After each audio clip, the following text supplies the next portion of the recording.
AITC here in Meghalaya is that it is seen as a vertical split within the Congress. In the state where it first became very strong, the AITC was seen as an alternative to the BJP.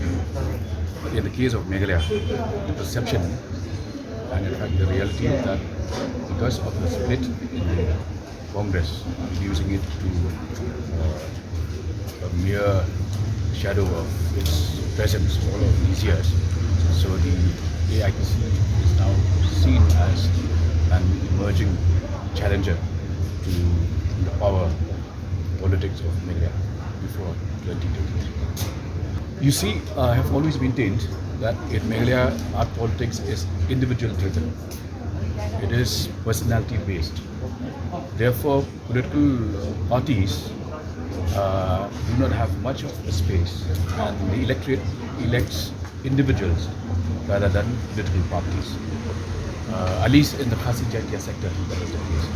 So the AITC will have more bearing when it comes to Garo Hills, because its chief architect, Dr. Mukul Sangma, has been instrumental in the victory record of the Congress Party in the past 2 decades or so.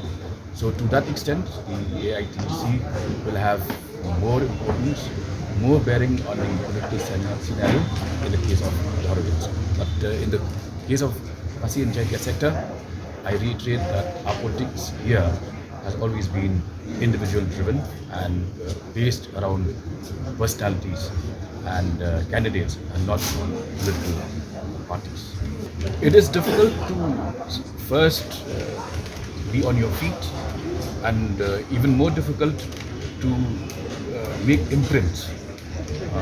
So to that extent, forming and sustaining a political party is not a walk in the park.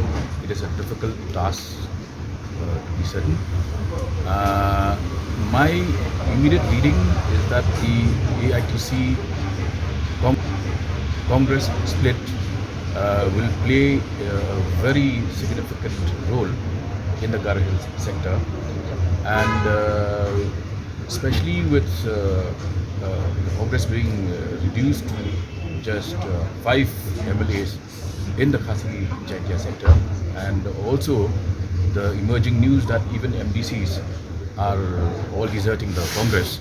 So the Congress will be wiped out, at least in the Garo Hills sector. In the Khasi Jatiya sector, again, I maintain that we need more analysis. But the fact of the matter is that in this part of the state, elections have always been centered around individuals. So it's not easy to form and even more difficult to sustain a political party. So forming, yes, it's all right. Sustaining it and gaining electorally is very difficult. We formed NAM with a lot of high hopes in 2002, and when it came to the elections in 2003, there were just 2 of us who emerged victorious. And then we took up issues like influx, reservation policy, and the issue of MBOs.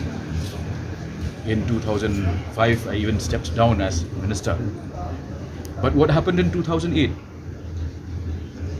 Politically, it didn't pay any dividends. From a position of 2 MLAs, we were reduced to just 1.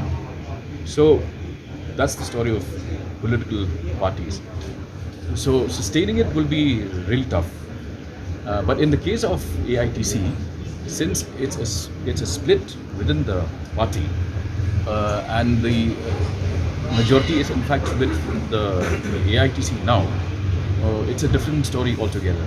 And as I said, I see that Congress has already been wiped out, obliterated in the Garo Hills. Now, with that as a major consideration, it will have huge bearing on what happens in 2023.